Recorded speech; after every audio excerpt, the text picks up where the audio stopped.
আসসালামু আলাইকুম।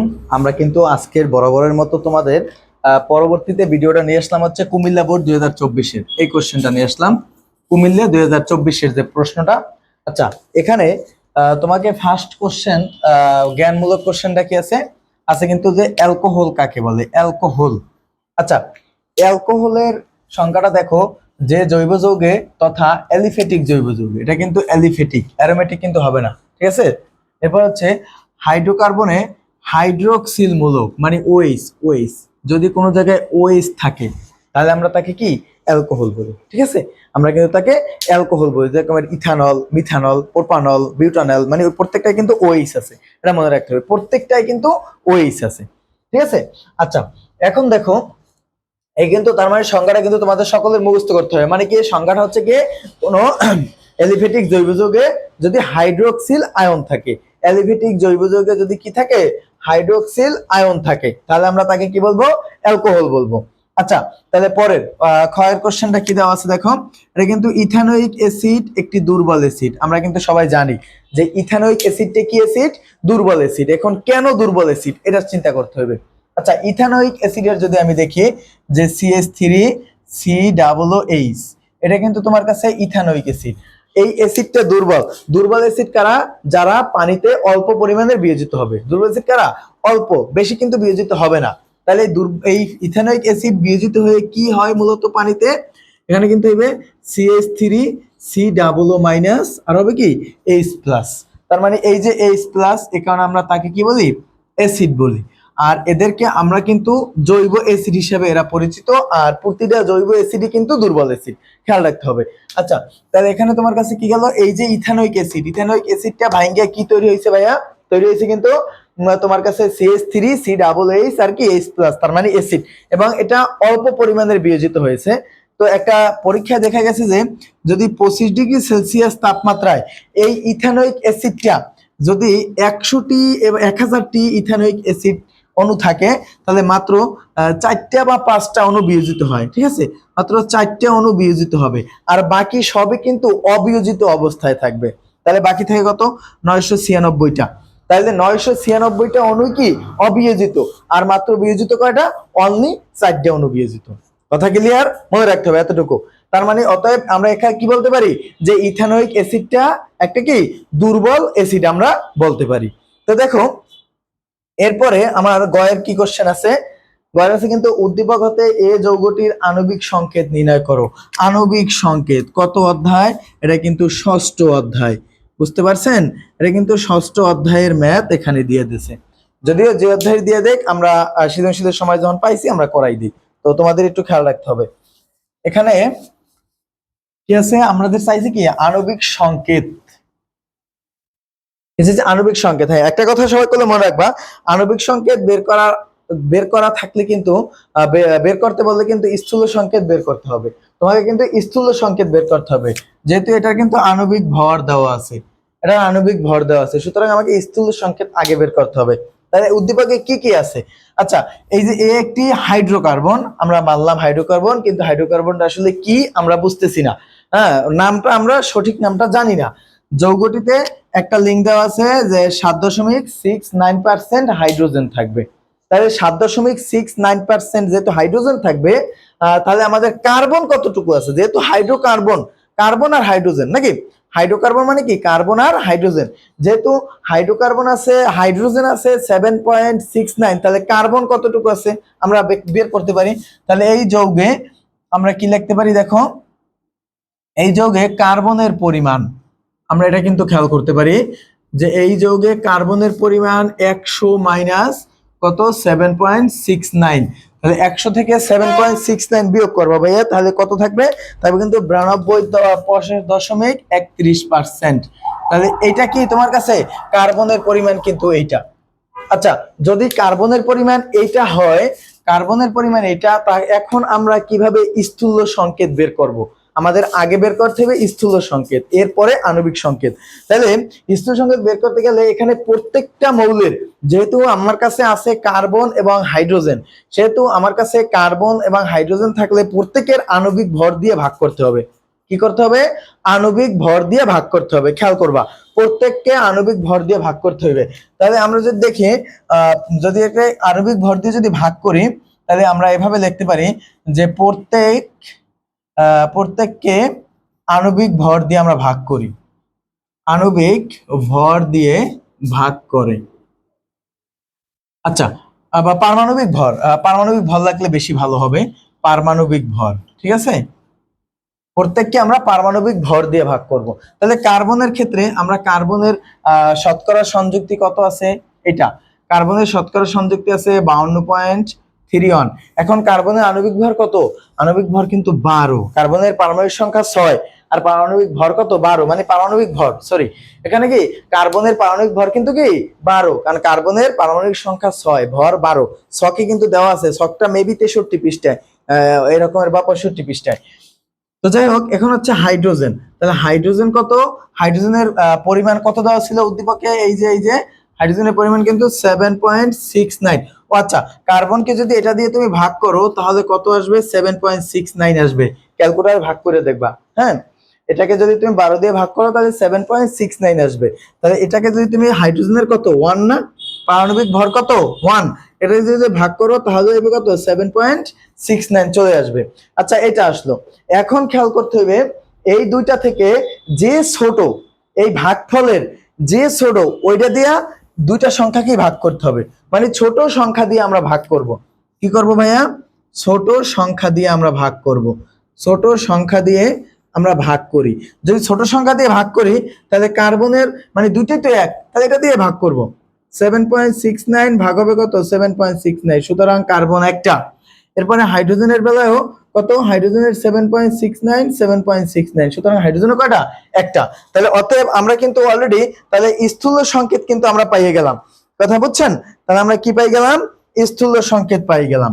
অতএব স্থূল সংকেত, স্থূল সংকেত, স্থূল সংকেত কত? কার্বনও একটা, হাইড্রোজেনও একটা, মানে COH। সুতরাং আমরা লিখতে পারি CH। এটা কি? স্থূল সংকেত। এটা কিন্তু খেয়াল করতে হবে। আমরা কিন্তু অলরেডি স্থূল সংকেত এই যে ভাইয়া পাই গেলাম। এখন এই স্থূল সংকেত থেকে আমাকে বের করতে হবে আণবিক সংকেত। কি বের করতে হবে? আণবিক সংকেত বের করতে হবে। যদি আমাকে আণবিক সংকেত বের করতে হয় তাহলে অতএব আমরা ধরি, হ্যাঁ দেখো, ধরি আণবিক সংকেত, আণবিক সংকেত CH আউট অফ N। হ্যাঁ, এটা আমরা ধরলাম। এখন অতএব আণবিক ভর দেওয়া আছে কত? এটার দিকে একটু দেখো তো, দেওয়া আছে আণবিক ভর। এটা কত দেওয়া আছে ভাইয়া? আণবিক ভর দেওয়া আছে, আণবিক ভর এই যে 26 দেওয়া আছে আণবিক ভর। কত দেওয়া আছে? 26। তাহলে আমরা ওইটা কিন্তু লিখে দিলাম, আণবিক ভর দেওয়া আছে 26।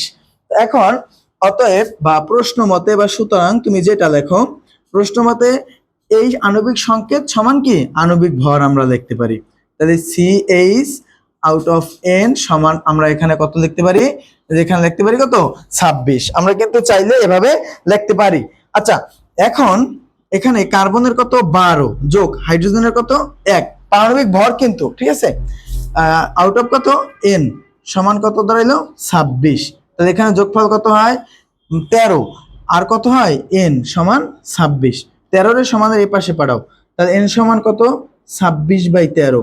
তা অতএব আমরা N সমান কত পাইলাম? 2 পাইলাম। আচ্ছা, N সমান পাইলাম কত ভাইয়া? 2 পাই গেলাম। এখন চিন্তা করো, যখন আমরা N সমান 2 পাইলাম তাহলে এই জায়গাটায় আমরা N এর মানটা বসাই দিই, এই জায়গায় N এর মান বসাই দিই। তাহলে অতএব আণবিক সংকেতটা কি হবে? আণবিক সংকেত, তাহলে আণবিক সংকেতটা কিন্তু হবে এই CH আউট অফ 2। তাহলে আমরা এটাকে বলতে পারি কি? C2H2। এইটা কিন্তু আমার কাছে আণবিক সংকেত আইসা গেল। এই কিন্তু আণবিক সংকেত। তো এটা কিন্তু ষষ্ঠ অধ্যায়ের অঙ্ক। সকলের সুন্দর করে খেয়াল করতে হবে।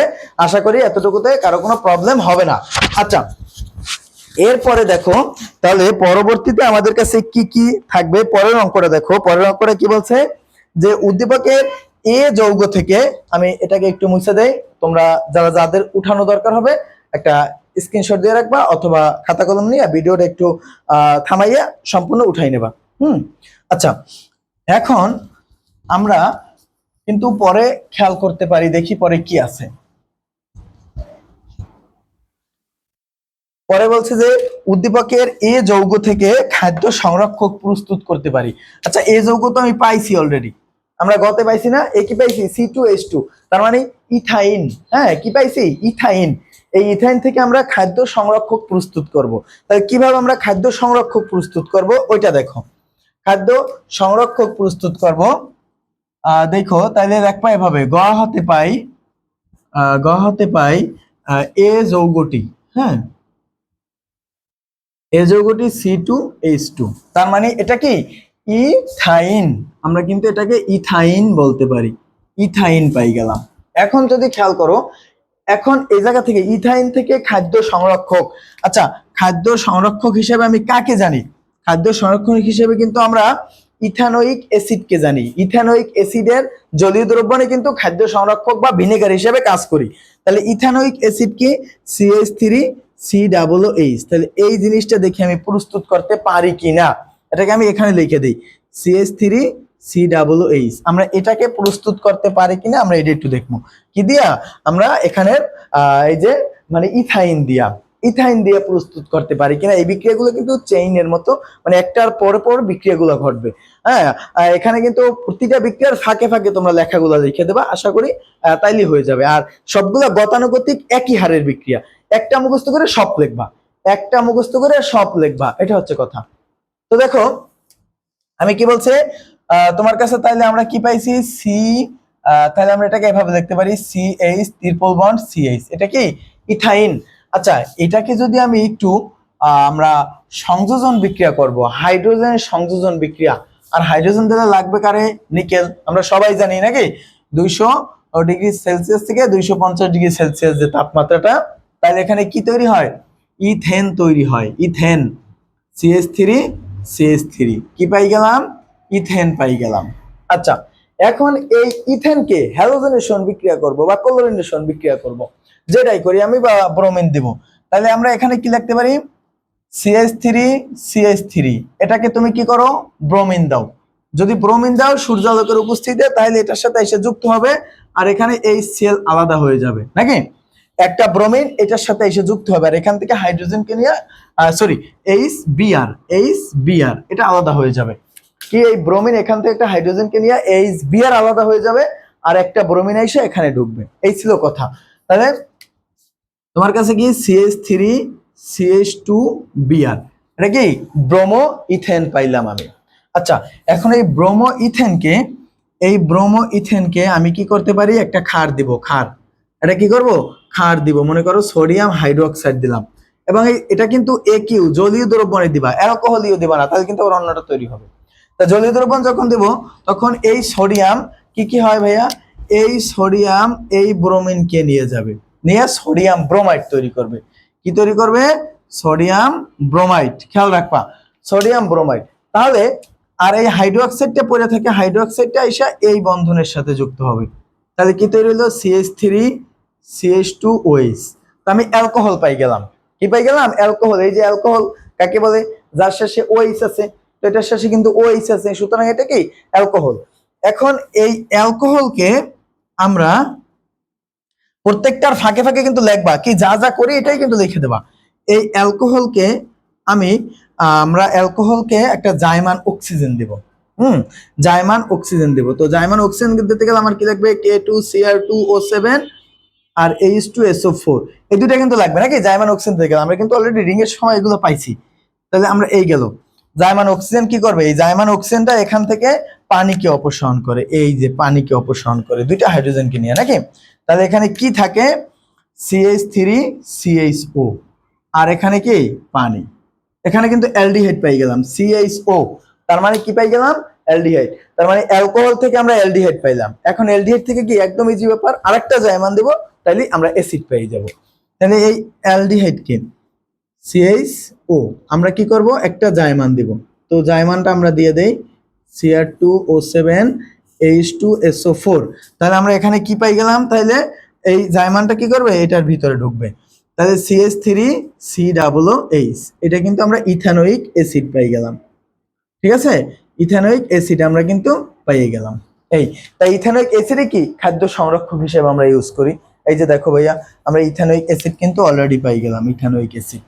তাহলে এই ছিল তোমাদের কাছে কিন্তু সর্বশেষ কুমিল্লা বোর্ড 2024-এর যে কোশ্চেন, মনে থাকবে। এখন প্রত্যেকটার ফাঁকে ফাঁকে এই ফাঁকে ফাঁকে লেখাগুলা লিখে দেবা, এদের লেখাগুলা লিখে দেবা, তাইলেই কিন্তু তুমি পারবা। প্রত্যেকটার ফাঁকে ফাঁকে এই বাংলা লেখাগুলো এটা কি লিখবা, ইথাইন মানে নিকেল প্রভাবকের উপস্থিতিতে ইথাইনকে যদি আমি হাইড্রোজেন দেই, নিকেল প্রভাবক উপস্থিতিতে ইথাইন ও হাইড্রোজেন বিক্রিয়া করে ইথেন তৈরি করে। না, এখানে কি করতে পারো, সূর্যালোকের উপস্থিতিতে ব্রোমিনকে আমরা কি করি, যদি ইথেনের সাথে বিক্রিয়া করি তাহলে ব্রোমো ইথেন এবং হাইড্রোজেন ব্রোমাইড তৈরি করে। আবার ব্রোমো ইথেনকে যদি আমি সোডিয়াম হাইড্রোক্সাইড দেই এবং সেটা জলীয় দ্রবণের, তাহলে কি করে, অ্যালকোহল তৈরি করে, মানে ইথানল তৈরি করে। এবং ইথানলকে যদি আমরা জাইমান অক্সিজেন দেই তাহলে কি পাই, ইথানেল পাই, নেল অ্যালডিহাইড, যেহেতু ইথানেলকে যদি আমরা জাইমান অক্সিজেন দিই তাহলে কি পাই, ইথানোয়িক অ্যাসিড পাই। এই তাহলে উৎপন্ন ইথানোয়িকে কি খাদ্য সংরক্ষক হিসেবে ব্যবহার করা হয়, বা খাদ্য সংরক্ষক প্রস্তুত হয়ে গেল। ঠিক আছে, তো ধন্যবাদ সকলকে, এতটুকুই থাকবে আজকে। আল্লাহ হাফেজ।